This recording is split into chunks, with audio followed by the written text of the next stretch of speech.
Je suis ravi d'être ici. C'est ma première sortie hors de Paris depuis 6 mois. Alors, je suis sorti de Paris, je vous rassure, sinon je serais devenu fou. Mais ma première sortie à caractère professionnel. Et ça fait partie de mon équilibre de vie, de plus en plus, en tant que journaliste économique, pour moi, de voir ce qui se passe en France ailleurs qu'à Paris. Et donc, c'est pour moi un vrai plaisir d'être là. En même temps, je suis un petit peu ennuyé quand j'ai vu le texte présentant mon intervention ici, puisqu'il est dit « Il analyse pour vous l'après-Covid du point de vue économique et, si l'on peut dire, l'étendue des dégâts ». Alors, l'après-Covid, j'aimerais bien, mais on n'y est pas encore. Alors, je tiens tout de suite à préciser que je suis journaliste économique, je ne suis pas économiste, je suis encore moins épidémiologiste, même si en France on a compté des millions au printemps dernier. Je vais vous présenter des images que j'ai prises un peu partout. Et donc je vais vous présenter, commencer par ces chiffres du Covid, que je ne commente absolument pas en tant que spécialiste des questions médicales. C'est très important. Mais si on regarde le chiffre du jour, on a 6158 nouveaux cas hier, donc on n'a pas une épidémie qui est terminée. On a 43 cas supplémentaires en réanimation. Et les cas en réanimation, c'est quelque chose de très important, puisque si on a confiné l'ensemble de la France le 17 mars dernier, c'était parce qu'on craignait que les capacités de réanimation soient saturées, et pas autre chose. Et c'est uniquement à cause de cette jauge-là, qui était à l'époque à 5000, qui est aujourd'hui à 7000, qu'on a confiné 67 millions de Français. Donc plus 43, c'est pas énorme, mais ça monte. On est maintenant à 712 cas en réanimation. Donc, l'épidémie n'est pas terminée, on n'est pas dans l'après-Covid et on ne sait pas quand est-ce que nous y serons. Et je vais commencer par là. Alors on peut avoir des visions assez différentes et moi ce qui me frappe c'est que dans cette épidémie, qui est vraiment un événement extraordinaire, comme on n'en a pas vécu depuis un siècle, c'est-à-dire aucun de nous vivants n'a connu un épisode pareil, chacun réagit en fonction de ses tripes, pas en fonction de sa capacité à raisonner, mais en fonction de ses tripes. Donc les gens qui sont d'un naturel pessimiste ont été d'un naturel pessimiste. Et donc aujourd'hui, ceux-là, ils regardent surtout cette courbe.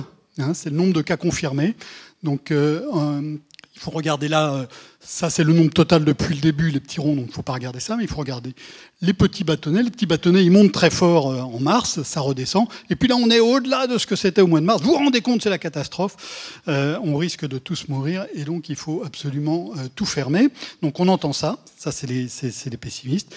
Et puis on peut entendre aussi les optimistes. Les optimistes, donc c'est les nouvelles hospitalisations. Donc on voit qu'on en a, ça remonte, mais ça remonte même beaucoup moins que. On est très très loin des niveaux qu'on avait eus au printemps. Et pareil pour les réanimations, indicateur très important pour la raison que je disais précédemment. Donc face à ça, on réagit de manière parfois un peu étrange, en tout cas sans raisonnement rationnel. Et moi, ce qui me frappe dans la situation actuelle, et je part du sanitaire, puisque c'est vraiment le sanitaire qui crée cette crise, ce qui est très différent de ce qu'on a pu connaître en termes économiques depuis toute l'ère contemporaine et moderne. Donc la crise on est dans un univers d'incertitude sanitaire absolument majeure. Je prends juste trois point absolument clé, toujours sans être épidémiologiste, mais en essayant de comprendre ce qui se passe, qui fait qu'on ne peut pas dire où on va. Le premier point, c'est comment se propage ce virus. Donc vous êtes masqué, on sait maintenant que c'est dangereux apparemment dans des espaces fermés parce que ça se propage, c'est recyclé, et plus on passe de temps ensemble, plus c'est nécessaire d'être masqué.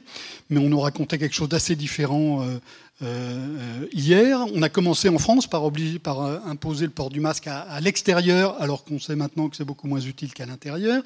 Voilà, donc le mode de propagation, on sait aussi que c'est pas un virus qui va nous rendre malades, mais c'est une charge virale, c'est-à-dire un certain nombre de virus, mais on ne sait absolument pas quelle proportion, comment elle se fixe. Donc, premier point sur lequel on est dans l'incertitude totale, c'est le mode de propagation. Le deuxième point, c'est l'immunité. J'étais il y a 15 jours sur un plateau de télévision, juste avant de rentrer, et j'étais avec l'un des plus grands épidémiologistes français. Juste avant, il croise l'un de ses collègues dans le couloir, ils échangent des nouvelles sur... un infectiologue, pardon, ils échangent des nouvelles sur leurs hôpitaux. Moi j'en vois un peu plus, et toi, moi non. Et ensuite, la question suivante, c'est « Mais tu ne crois pas qu'il y a un truc sur l'immunité qu'on ne comprend pas ?» Voilà, donc on a deux des plus grands infectiologues français qui se croisent dans un couloir. Ils disent on ne comprend toujours pas l'immunité. Or, l'immunité dans une épidémie, c'est absolument essentiel, puisque si on est immunisé, il ne faut pas s'inquiéter. Si on n'est pas immunisé, il faut s'inquiéter. Et on se demande s'il n'y a pas d'autres phénomènes d'immunité que ce qu'on avait étudié jusqu'à présent. Donc sur le deuxième point, l'immunité, on sait absolument, on n'a aucune certitude pour l'instant. Le troisième point, c'est les enfants. On avait dit les enfants, c'est la catastrophe parce qu'ils attrapent tous, ils le transmettent tous à leurs parents.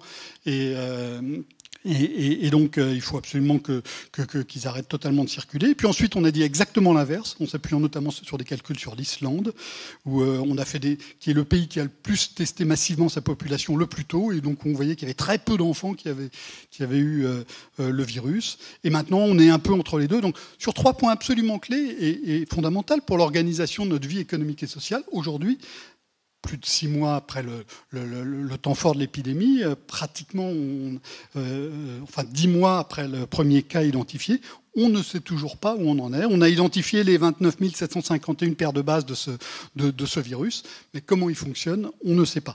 Et donc ça met une incertitude absolument générale. Il y a une dernière incertitude sur est-ce qu'il mute. Moi j'aime beaucoup ce dessin de Plantu qui est paru dans le journal Le Monde. Et on passe en fait d'un univers du risque, qui est celui dans lequel on a l'habitude de raisonner, de réfléchir, à celui de l'incertitude. Le ministre de la Santé, Olivier Véran, dit oui, il y a des choses que nous ne savons pas. C'est pas très souvent qu'on entend un ministre qui suit un dossier important, dans un moment important, dire nous ne savons pas. Même Emmanuel Macron, qui a un certain nombre de certitudes, a dit il nous faut décider et agir en tenant compte des incertitudes. Et donc, on a l'habitude d'être dans un univers de risque, on passe dans l'univers de l'incertitude. Quelle est la différence entre les deux? C'est que le risque, on met des probabilités dessus. On a connu ce qui s'est passé avant, on peut mettre une probabilité, on l'évalue, alors on peut se tromper dans l'évaluation de cette probabilité, c'est toute la beauté du métier de la finance, mais on peut essayer de l'encadrer.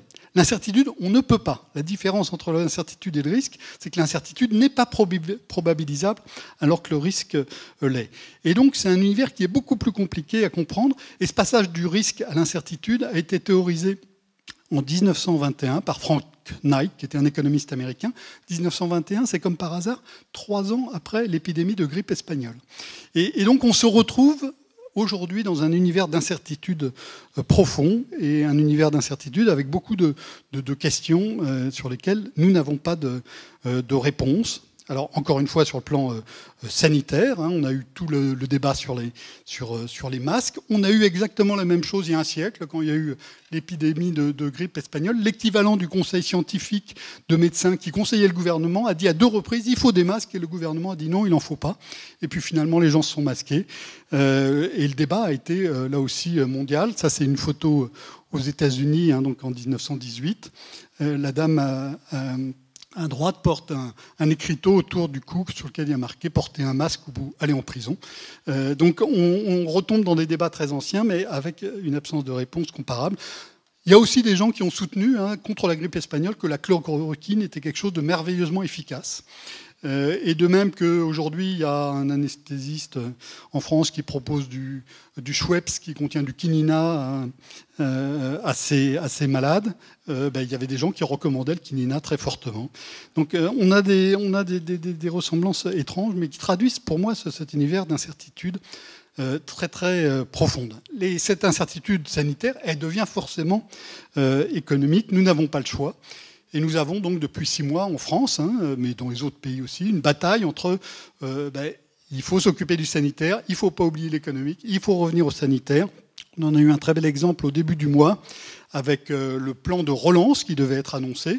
Et puis l'épidémie remontait, c'était les chiffres que je vous ai montrés tout à l'heure. Et donc le président Macron a tweeté, le plan de relance économique pour la reconstruction économique sera présenté dès la semaine prochaine et pas cette semaine comme il devait l'être. Et priorité santé. Voilà. Et donc, on est dans cette oscillation permanente. Et donc, dans cette oscillation permanente, il s'est passé évidemment le 17 mars dernier un événement inouï qui ne s'était jamais passé dans notre vie. On nous a dit, pas arrêter de travailler, mais pas loin, j'y reviendrai. Arrêtez de vous déplacer, arrêtez de vous consommer parce que de toute façon, on ferme pratiquement tous les magasins. Il y a un dessin que je n'ai pas retrouvé, mais que j'ai beaucoup aimé, où on voyait un gars dans un canapé qui disait « Pour une fois qu'on peut sauver la planète sans rien faire, ça serait dommage de se priver ». On a basculé dans un monde très très différent, avec des impacts absolument massifs. Et donc pour repérer ces impacts, d'ailleurs, les statisticiens ont été obligés de mobiliser des outils qu'ils n'avaient pas mobilisés auparavant pour rendre compte de cet événement tout à fait exceptionnel. Donc ça a donné ça, notamment. Donc là, c'est les transactions par carte bancaire quotidienne. On compare ce qui s'est passé jour par jour en 2019 et en 2020. Et donc là, évidemment, on a le confinement. Donc le confinement, l'alimentation, les achats alimentaires explosent. Il n'y a plus de pâtes dans les magasins, il y a problème pour le sucre, etc.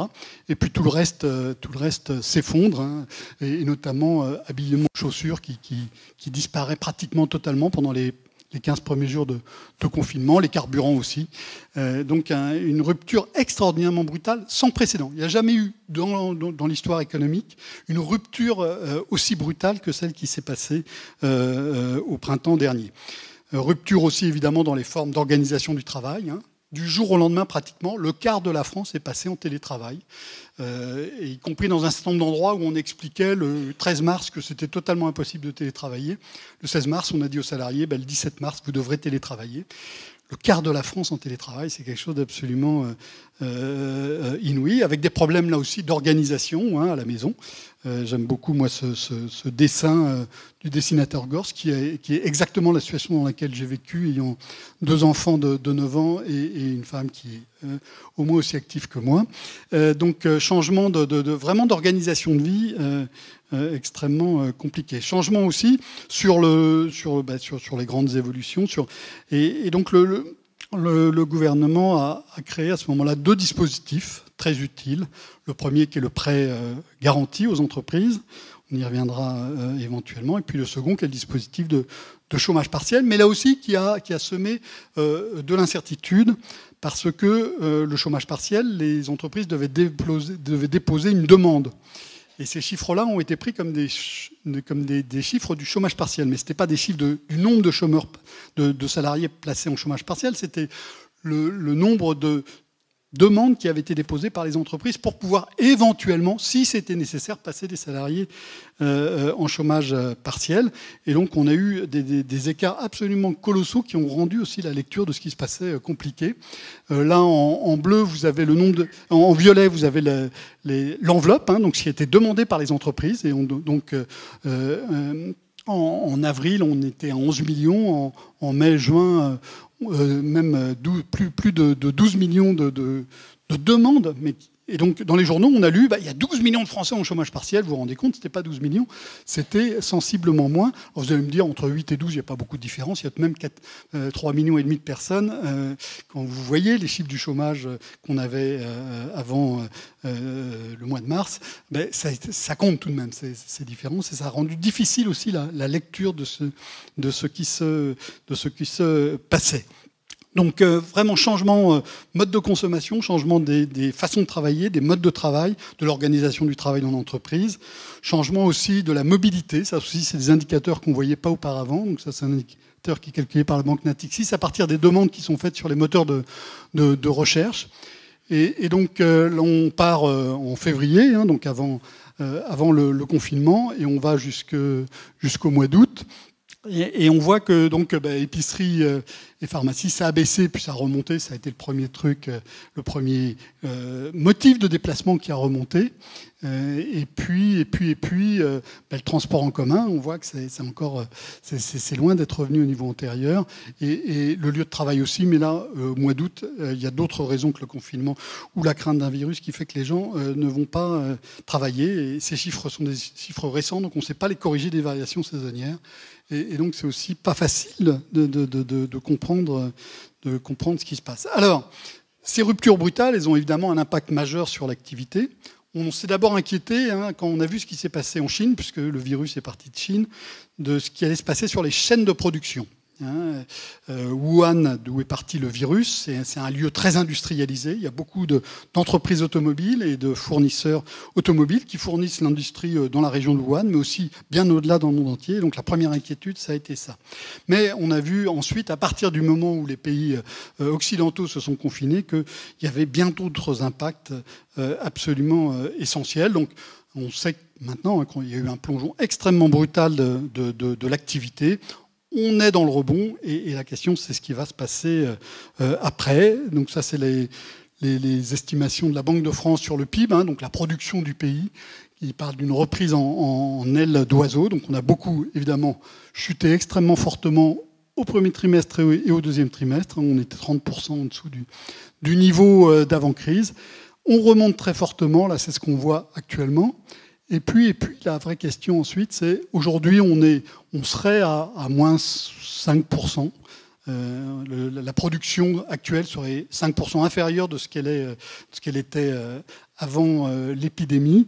Et la question, c'est de savoir quand est-ce qu'on va remonter. La première question, c'est de savoir quand est-ce qu'on va remonter au niveau d'avant-crise. Donc, il y a 15 jours, la Banque de France disait que ça sera mi-2022. Maintenant, c'est début 2022. Mais ça risque aussi d'être très, très différent d'un secteur à l'autre. Et donc, c'est vraiment une rupture historique.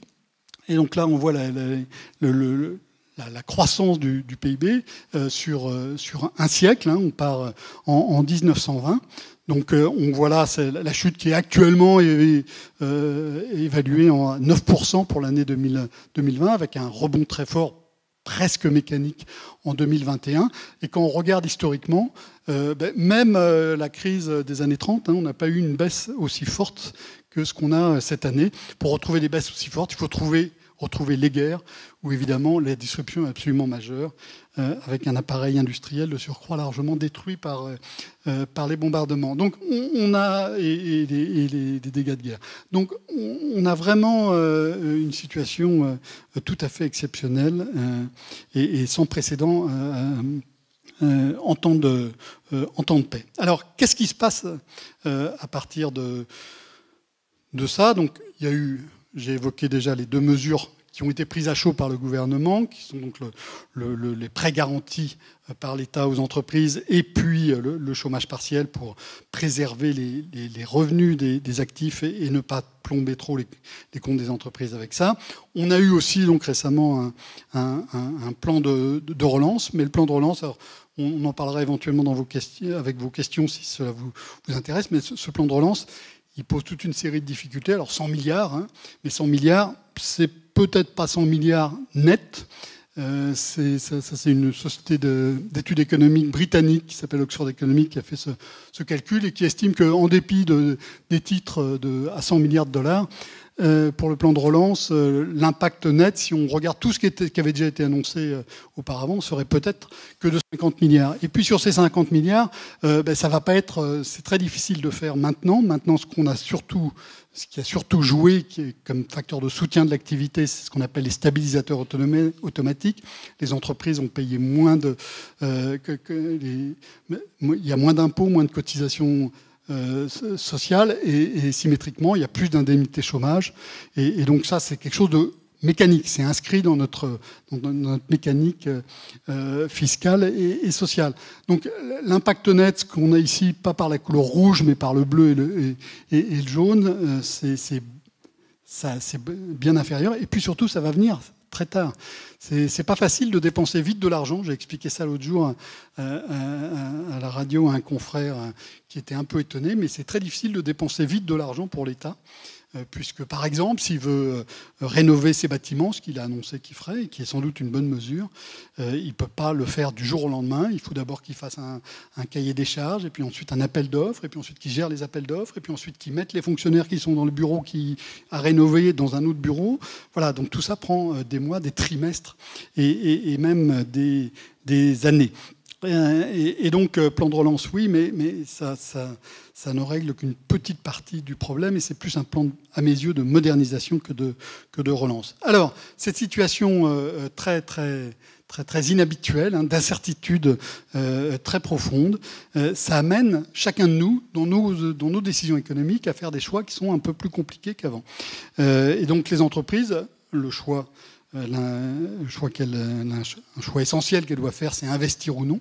Et quand on est en situation d'incertitude, on peut investir, mais c'est plus compliqué qu'avant. Et donc ça, c'est une enquête de l'INSEE. Hein, on est dans l'industrie, on demande aux industriels est-ce qu'ils vont accroître ou diminuer leur investissement. Et donc cette année, ça c'est l'enquête qui est sortie en juillet, on est avec une baisse de l'investissement qui serait de 10%. C'est moins qu'en 2009. On est dans l'industrie. L'industrie est un secteur qui finalement est peut-être moins frappé que beaucoup de services. Et je pense notamment à toute la chaîne du transport qui était très affectée. Mais ça fait même un choc tout à fait significatif. Et puis beaucoup d'incertitudes sur est-ce que mes fournisseurs, mes clients vont pouvoir me payer. Et donc ça, c'est aussi des incertitudes pour les mois à venir. Donc ça, c'est du côté des entreprises. L'investissement, c'est une composante tout à fait essentielle de la croissance et de l'activité. On voit bien que l'investissement, ça va être difficile cette année. Et l'an prochain, on va y aller prudemment. Du côté des ménages, alors tous les graphiques, là, je les ai trouvés ailleurs. Celui-là, je ne l'ai pas trouvé, donc je l'ai fabriqué. C'est le taux d'épargne. Le taux d'épargne, c'est la proportion du revenu que vous épargnez, que vous et moi épargnons. C'est quelque chose qui est extraordinairement stable dans le temps, hein, puisque depuis 2000, on était entre 14 et 16% de notre revenu. Nous épargnions entre 14 et 16% de notre revenu. C'est monté à 27%. Alors, c'est monté à 27% pour une raison simple, c'est que les gens étaient confinés chez eux. Quand vous êtes confinés chez vous, il y a plein de courses que vous ne pouvez pas faire. Vous ne pouvez plus aller au restaurant parce qu'ils sont fermés. Vous ne pouvez plus aller au cinéma parce qu'ils sont fermés. Donc, il y a quelque chose de mécanique dans ce qui s'est passé. Mais il y a une vraie question sur que les Français vont-ils faire de cette épargne. Le matelas s'élèverait entre 80 et 100 milliards d'euros. Il concerne beaucoup de gens. Moi, un chiffre qui m'a frappé, c'est l'accumulation des encours sur les livrets d'épargne, le livret A et puis le livret de développement durable. On a fait 28 milliards depuis le début de l'année. Et 28 milliards depuis le début de l'année, ça veut dire qu'il y a beaucoup de gens qui ont épargné sur livret A, puisque les gens aisés, soit ils sont déjà au plafond du livret A, puisque le livret A est un livret plafonné, donc ils ne peuvent pas investir plus dans le livret A, épargner plus dans le livret A. S'ils épargnent plus, c'est dans d'autres formes de placement.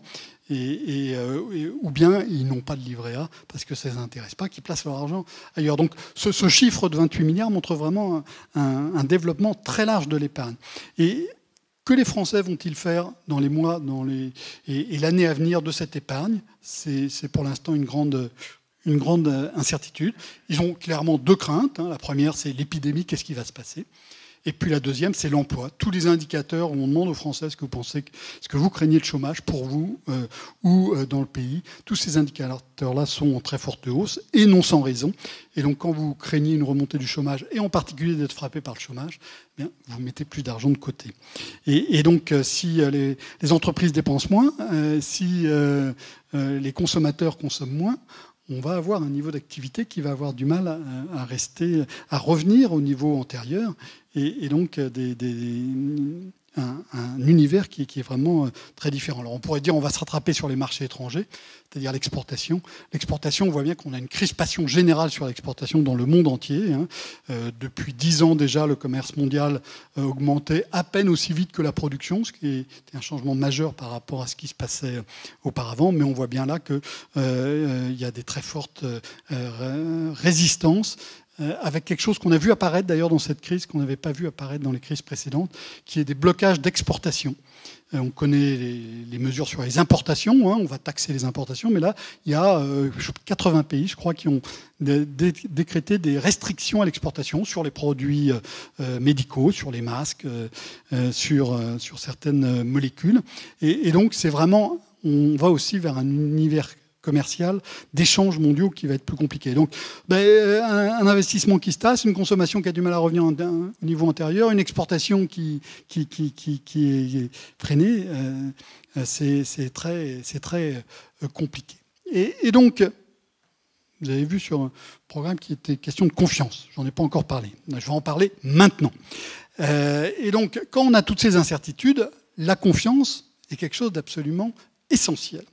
Alors, je me méfie un petit peu de la question de la confiance. Dans le dictionnaire d'économie qui était affiché tout à l'heure, mon dictionnaire d'économie à l'usage des non-économistes, j'avais recensé une centaine de mots, et puis en disant une définition courte, et puis ensuite un exposé un peu plus long. Et j'avais mis le mot confiance, et la définition que j'avais donnée du mot confiance, la définition courte, c'était explication des économistes quand ils n'ont pas d'autres explications. Et très souvent, les économistes disent c'est la faute à la confiance, la consommation baisse, puis ensuite on se rend compte qu'il y a eu un peu moins de revenus, et donc c'est pas du tout la confiance. Ou il y a eu un accroissement de l'investissement parce que les entreprises avaient davantage confiance, et on se rend compte qu'elles n'avaient pas davantage de confiance, elles avaient des carnets de commandes plus remplis, qui a alimenté leur confiance, mais c'est les carnets de commandes qui les ont poussés à investir. Comme toujours, c'est la perspective de rater une commande qui fait investir un entrepreneur. Donc, je suis un peu réticent, mais pourtant, tout de même, il y a toute une série de travaux sérieux qui montrent que ça joue un rôle. Il y a des chercheurs américains qui s'appellent Stephen Knack et Paul Zak qui avaient comparé ce qui se passait en la matière dans plusieurs dizaines de pays et qui montraient, je cite, une hausse de 15% dans la proportion de personnes qui estiment qu'ils peuvent faire confiance aux autres dans leur pays, augmente la croissance de la production par tête de 1% par an. Et là, on a une vraie question française, parce qu'en France, on ne fait pas confiance. Alors je sais que ça peut paraître un peu bizarre de dire ça ici, en Vendée, dans cette région où il y a un climat de confiance qui semble tout à fait important, mais ce n'est pas le cas de l'ensemble du territoire. Et ça, on le voit dans toute une série d'enquêtes. Donc là, on a une carte mondiale de la confiance. On pose une question aux gens partout, dans des dizaines de pays. On peut faire confiance à la plupart des gens. Et donc, plus on est foncé, plus on fait confiance. Alors vous allez me dire, la France est en vert clair. C'est pas si mal finalement, parce que quoi ? Parce qu'il y a l'Afrique qui est en vert clair, et puis l'Iran, et puis voilà. Et donc la France est le pays avancé où il y a la plus faible proportion de gens qui répondent oui à cette question. En France, il y a 19% de gens qui disent on peut faire confiance à la plupart des gens. C'est le chiffre le plus faible de tous les pays avancés. On retrouve ça dans d'autres enquêtes. Ça, c'est une enquête d'un centre de recherche américain, le Pew Research Center, qui demande est-ce que vous pensez que vos enfants vivront mieux financièrement que leurs parents ? La France, il y a 80% des Français qui répondent non. Il y a 30 pays où la question est posée. C'est en France que la proportion de pessimistes est la plus élevée. Les deux autres pays avant, c'est la Grèce. La Grèce, donc on sait qu'elle a subi une crise financière absolument effroyable. Et puis le Japon, où il y a un problème de vieillissement de la population qui est absolument terrible. Donc la France, elle arrive à être encore plus pessimiste que ces deux pays-là. Alors ça, c'est une enquête de 2018. Vous pouvez me dire, ça peut changer beaucoup. Alors, c'est des choses qui changent très peu dans le temps, ces questions sur la confiance. Et puis, il y a une enquête plus récente, là, donc, qui est faite par un cabinet il n'y a pas la source, qui s'appelle Edelman. Et on demande aux gens s'ils sont optimistes ou pessimistes sur les perspectives économiques à 5 ans. Donc, 28 pays interrogés. Donc ça, c'était fait au début de cette année, donc avant l'épidémie. Et la France se retrouve à nouveau dans le camp des très très pessimistes avec le Japon. Alors pourquoi est-ce qu'on a cette défiance en France ? Il y a plusieurs explications.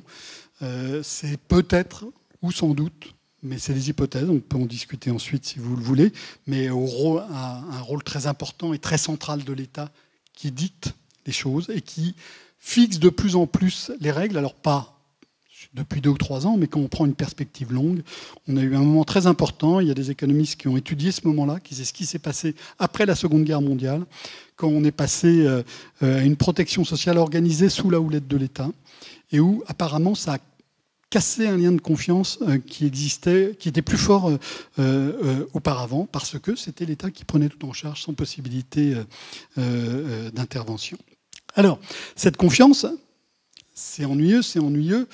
Pourquoi ? Alors, c'est ennuyeux, d'abord parce que quand on ne fait pas confiance, on a du mal à laisser les gens à assez de liberté aux gens. C'est ce qui s'est passé à mes yeux au moment du confinement. J'étais frappé par quelque chose de très simple que j'ai rempli des dizaines de fois, qui était l'attestation pour sortir de chez moi. Je ne sais pas si vous avez rempli ce document, je pense que vous l'avez rempli. Ce texte est hallucinant. Alors d'abord, c'est une attestation de déplacement dérogatoire. Donc déjà, se déplacer, c'est dérogatoire. Dérogatoire, c'est un mot fort en français. C'est pas si vous voulez, hein, c'est un mot extrêmement fort, dérogatoire. Déplacement entre le domicile et le lieu d'exercice de l'activité professionnelle lorsqu'ils sont indispensables à l'exercice d'activité, ne pouvant être organisés sous forme de télétravail ou de déplacement professionnel, ne pouvant être différés. Vous lisez cette phrase-là, qu'est-ce que vous dites? Il faut être dingue pour sortir. Hein, je ne vais surtout pas sortir. Et ça a été rédigé, cette phrase-là, elle n'est pas tombée par hasard. Hein. Il y a des dizaines de fonctionnaires qui ont travaillé sur cette phrase qui était un document très important pour des millions de Français pendant 2 mois.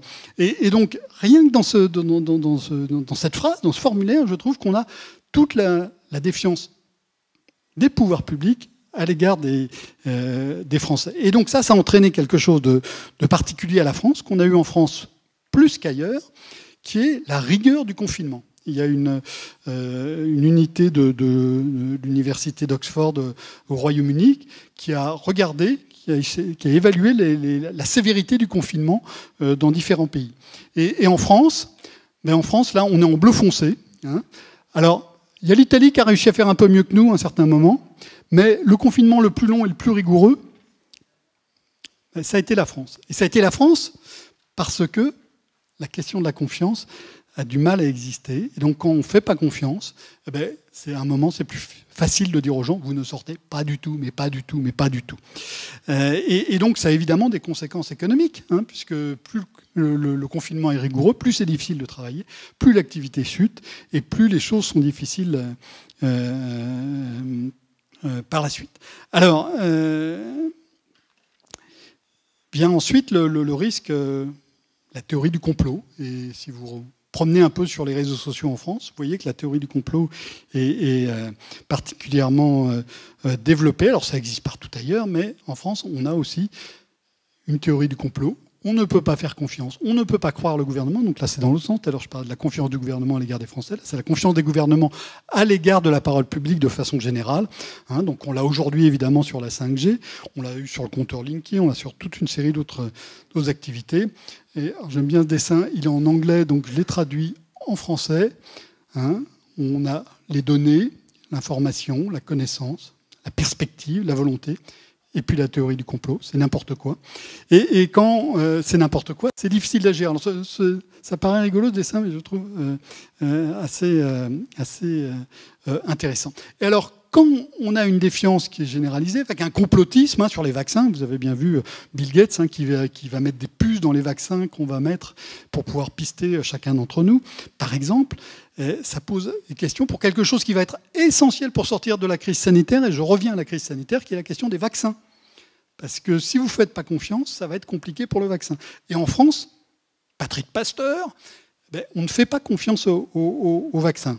Et ça, c'est une enquête qui a été faite par une fondation qui s'appelle la fondation Wellcome. C'était un gros laboratoire britannique qui la famille a vendu et elle s'est dit qu'est-ce que je vais faire de cet argent. Une partie de l'argent a été consacrée à une fondation qui réfléchit sur les questions de santé à l'échelon mondial et pose donc des dizaines de questions parfois dans 150 pays. Et les questions qui sont posées là, c'est en désaccord avec l'idée que les vaccins sont sûrs. Donc plus on est par là, plus on pense que plus la proportion de gens qui pensent que les vaccins sont sûrs est faible. Et puis en désaccord aussi avec l'idée que les vaccins peuvent être efficaces. La France, où est-ce qu'elle est? Elle est là.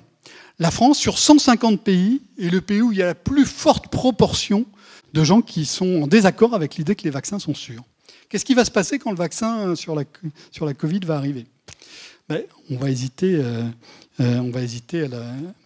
à l'adopter. Et donc, la crise sanitaire va risque de durer plus longtemps en France qu'ailleurs. Alors, ça, c'est un travail de 2018. Vous pourriez dire 2018, c'était il y a 2 ans, tout ça. Le World Economic Forum a posé le même genre de questions sur les vaccins. Donc ça, c'est un sondage qui a été fait il y a 2 mois. Est-ce que vous avez un intérêt pour vous faire vacciner si le vaccin est disponible? Eh bien là, la France est encore une fois au plus bas. Il y a 59% des Français qui sont d'accord pour se faire vacciner si jamais il y a un vaccin. Mais il y a 41% qui refusent l'idée de se faire vacciner. Avec 41% de gens qui ne se vaccinent pas, on sait que l'immunité, à condition de savoir comment fonctionne l'immunité pour cette maladie, que l'immunité va être très très très compliquée à atteindre. Et le dernier point pour lequel l'histoire de la confiance est important, et c'est peut-être beaucoup plus important finalement que les histoires de vaccins ou d'économie, c'est que quand on ne se fait pas confiance, il y a moins de bonheur. Et ça, c'est une enquête ancienne, date de 2007, mais encore une fois, c'est des choses qui varient très très peu.